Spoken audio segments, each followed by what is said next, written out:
একটি আমল আছে যে আমলটা এত বিশাল আমল যে কয়েক মিনিটে আপনি হাজার হাজার বছরের রোজা রাখা, নফল সিয়াম পালন করা, হাজার বছর নফল সালাত পড়া, নফল নামাজ পড়া, সব কয়েক মিনিট আপনি অর্জন করতে পারবেন। বলবো পদ্ধতিটা?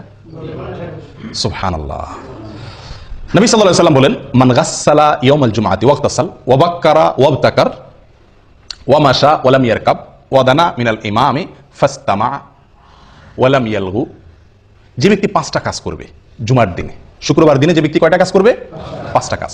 আসলে কাজ একটা, 5টা শর্ত পূরণ করে একটি কাজ করবে, সে ব্যক্তির জন্য আল্লাহ সুবহানাহু ওয়া তাআলা কি রাখছেন বিনিময়ে? ফালাহু কান আলাহু আজ আমালু সানাতিন,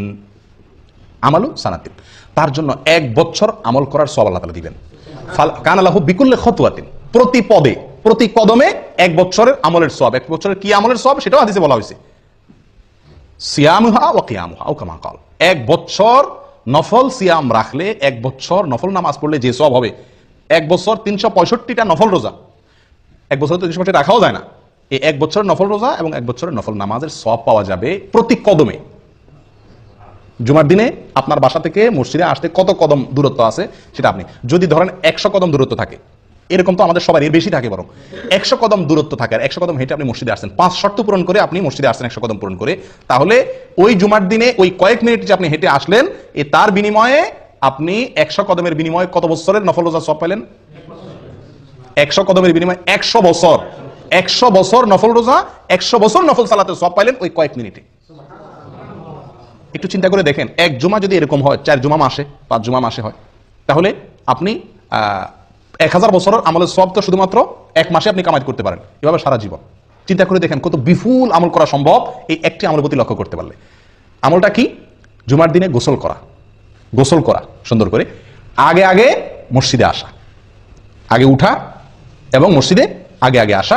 3 নম্বর হলো পায়ে হেঁটে মসজিদে যাওয়া, গাড়িতে বা বাহনে না চড়া, একান্ত অসুবিধা না থাকলে পায়ে হেঁটে যাওয়া।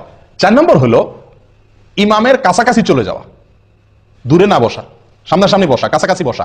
5 নম্বর হলো মনোযোগ দিয়ে খুতবা শোনা, কোনো অনর্থক কথাবার্তা না বলা। কয়টা শর্ত? 5টা শর্ত। গোসল করা, আগে আসা, পায়ে হেঁটে আসা, ইমামের কাছাকাছি বসা, মনোযোগ দিয়ে খুতবা শোনা, কোনো কথাবার্তা না বলা। এই 5 শর্ত যদি পূরণ করে কি আসে, তাহলে প্রতি কদমের বিনিময়ে 1 বছরের নফল সালাত, নফল সিয়ামের সওয়াব পাওয়া যাবে। প্রিয় ভাইরা, মুহাদ্দিসিন কিরামরা বলেন, হাদিস বিশারদ অনেক উলামায়ে কিরাম বলেন, যত হাদিস আসছে সওয়াবের কথা, এটাতে সওয়াব, এটাতে অনেক হাদিস আসছে না, শত হাজার হাদিস বর্ণিত হয়েছে। হাজার হাদিসের ভিতরে একটি হাদিসে পাওয়া যায় না এত অতিরিক্ত বিপুল পরিমাণ সওয়াব সংগ্রহ।